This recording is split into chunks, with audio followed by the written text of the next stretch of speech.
We're outside Belgravia police station.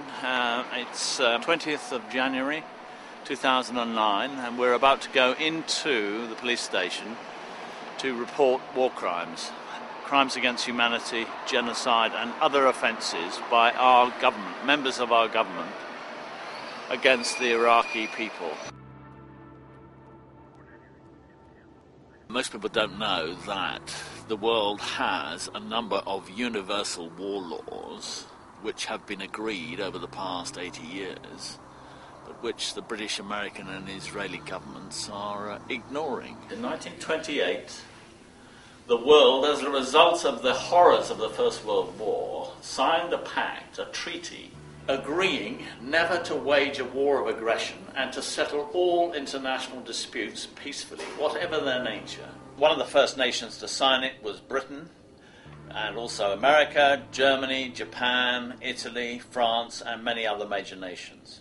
Now, this was broken for the first time in the Second World War. And at the Nuremberg war crimes trials, Germany's leaders were tried, convicted, and punished for 11 breaches of the International Treaty for the Renunciation of War, which is known as the Kellogg-Briand Pact. What kind of reaction do the police normally give you, Chris? It varies from just getting thrown out, they say this is a stunt and nothing to do with them, to one or two people who have said, OK, we'll take it further, and they've started to take it further, but they tend to always get cut off by the senior corrupt police officials. When Bush and Blair invaded Iraq, they breached the Kellogg-Briand Pact. They invaded and occupied a free nation state. That's the same crime committed by Germany's leaders in 1946. And yet no one has done anything about it.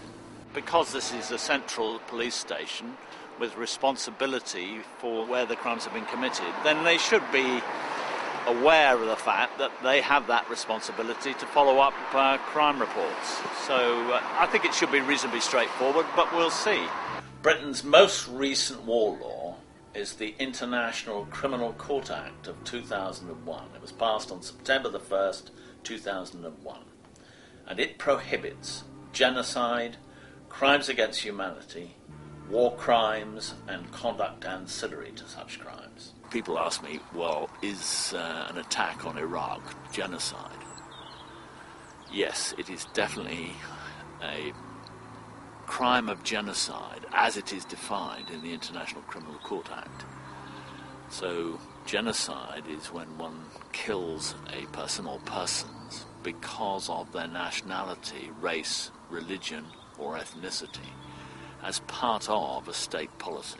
Basically, I'm in here to report a number of crimes associated with the Iraq War. What I have done here is to lay out criminal offences by at least 2,000 British citizens related to the wars with Iraq and the crimes of murder, conspiracy to murder, incitement to murder, genocide, crimes against humanity, war crimes and conduct ancillary to such crimes under English law, and also a crime against peace and complicity in a crime against peace under the Nuremberg principles, as well as crimes under the Rome Statute of the International Criminal Court. It's quite important to realise that the person who orders an attack to take place is the key player, is the war criminal, if you like. And in this case, it was Tony Blair and members of the cabinet. They are personally responsible for every death that has taken place in Iraq since we invaded Iraq on March the 19th, 2003. Okay. Are you a witness to all this? A witness? Yeah. Yes, I have witnessed for the last 6 years the preparations made by our government to kill Iraqi children. And I'm concerned. So you're not actually a witness to the offences? Yes, I have seen these the offences of preparing and conspiring to murder, and I want to make sure that something starts, because I have been trying to do this for 6 years, and I find that there is corruption at senior levels that is stopping criminal investigations once they start. So broadly then, we have a whole range, the world has a whole range of laws, saying we will never wage war with another nation. And our governments are deliberately keeping us in ignorance of those laws. The police are paid to enforce the law, and they have a duty to investigate these crimes and arrest the offenders. You can't report a crime or murder if you've not witnessed it.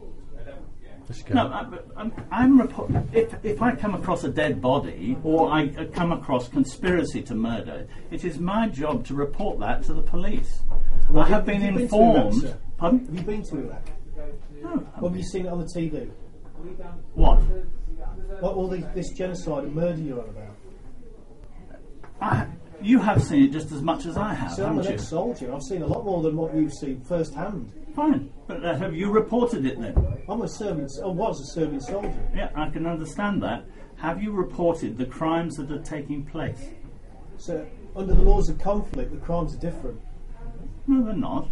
So in terms of genocide, what we have to do is to prove in court that Tony Blair and George Bush and all the rest of them planned to kill innocent Iraqi civilians.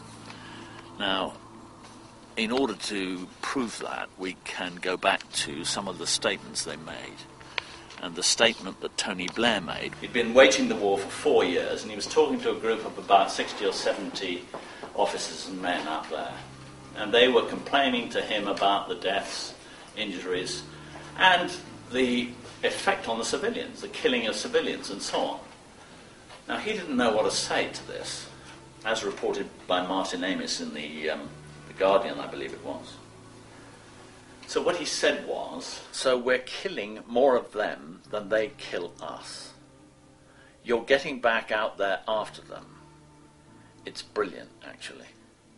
Now, for him to say that 4 years after he'd started the attack, to my mind, proves his intent to kill. Now, my understanding is that the police have a duty to take account of a crime report in order to pass it on to those people in the Metropolitan Police with the expertise to deal with this. What you after? You want that open? Right, can you turn that off and leave the police station, please, not on, mate? sir. Turn it off and leave the police station. In fact, sir, we'll have that not on, sir. You're filming in the police We're not station. making out. Police I'll ask you station. to turn it off. It is. It's not Well, I don't filmed. care. We're not having it on.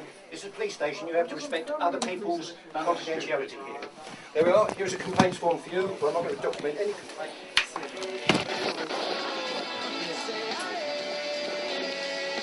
And also that one as well in the pocket as well, sir. Tell us what happened when the police came in. They really virtually tried to throw us out of the station, and at which point you, Dean, went back in successfully to reclaim your camera, which they had confiscated, and obviously had an effect on the desk sergeant, a beneficial effect. So what happened when I went in, finally, he said, well, can we start this over again? We now have a crime report number, which they have produced, and so we will be following up this to ensure that the police do what they are paid to do and enforce the law.